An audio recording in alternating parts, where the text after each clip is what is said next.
আসসালামু আলাইকুম। আশা করি সবাই ভালো আছেন।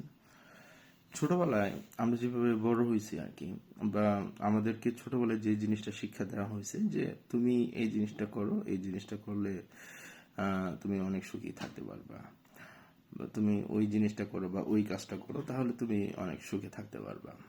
আমাদের মানে অভিভাবক বা পিতামাতা সবাই আমাদেরকে এই শিক্ষাটা দিচ্ছে যে তুমি, যেমন কথা বলতে এটা খুব কমন একটা জিনিস যে তুমি ভালো করে পড়াশোনা করো, ভালো করে পড়াশোনা করার পর তুমি যদি একজন ভালো ইঞ্জিনিয়ার, ডাক্তার বা প্রথম শ্রেণীর কর্মকর্তা যদি হও তাহলে তুমি অনেক ভালো থাকতে পারবা, সুখে থাকতে পারবা। কিন্তু বয়সের এই পর্যায়ে আসার পর যে জিনিসটা বুঝতে পারলাম যে অ্যাকচুয়ালি সুখ দুনিয়াতে খুবই কম। দুনিয়াতে হলো সম্পূর্ণ হলো প্রবলেম, একটার পর একটা প্রবলেম আসে এবং সে প্রবলেমগুলো সলভ করতে হয়। আমি যেই অবস্থানেই থাকি না কেন, বা যত টাকাই আমার কাছে থাকুক না কেন, বা যত ফিনান্সিয়াল কন্ডিশন আমার যত ভালো থাকুক, বা আমার সামাজিক অবস্থান যত ভালোই হোক না কেন, আমার একটা না একটা প্রবলেম আসবে আমার জীবনে। তো এই প্রবলেমগুলা আমাকে একটার পর একটা সলভ করতে হবে, এটাই হলো বাস্তবতা।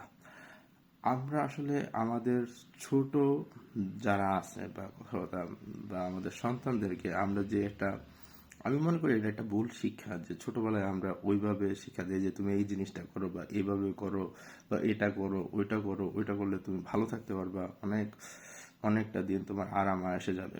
অ্যাকচুয়ালি আমাদের যে জিনিসটা শেখানো উচিত বাচ্চাদেরকে, যাতে তার মন মানসিকতা যাতে দৃঢ় থাকে, সে যাতে মানসিকভাবে যাতে প্রস্তুত থাকে যে হ্যাঁ, প্রবলেম যদি আসে আমার জীবনে, প্রবলেম আসবেই, সেই প্রবলেমগুলো আমি কিভাবে সলভ করব, মানসিকভাবে আমি কতটুকু দৃঢ় সম্পন্ন হব, সেই জিনিসটা আমাদের ছোটবেলা থেকে আমাদের বাচ্চাদেরকে বা কথা আমাদের পরিচিত ছোট ভাই বোনদেরকে আমরা এই জিনিসটা শিক্ষা দিতে পারি। কারণ এটা দরকার যে আমাদের মানসিক প্রস্তুতি, প্রবলেমের মোকাবেলা করার জন্য যে মানসিক প্রস্তুতি বা মানসিক দৃঢ়তা, এগুলা যাতে থাকে। আর নিজের উপর নির্ভরশীল হওয়ার, একমাত্র নিজের উপর নির্ভরশীল হওয়ার মতো যাতে আমরা নির্ভরশীল হতে পারি নিজের উপর, সেই জিনিসটা বাচ্চাদেরকে বা ছোটদেরকে আমরা এই জিনিসটা শিক্ষা দিতে পারি। এটা আসলে অনেক গুরুত্বপূর্ণ।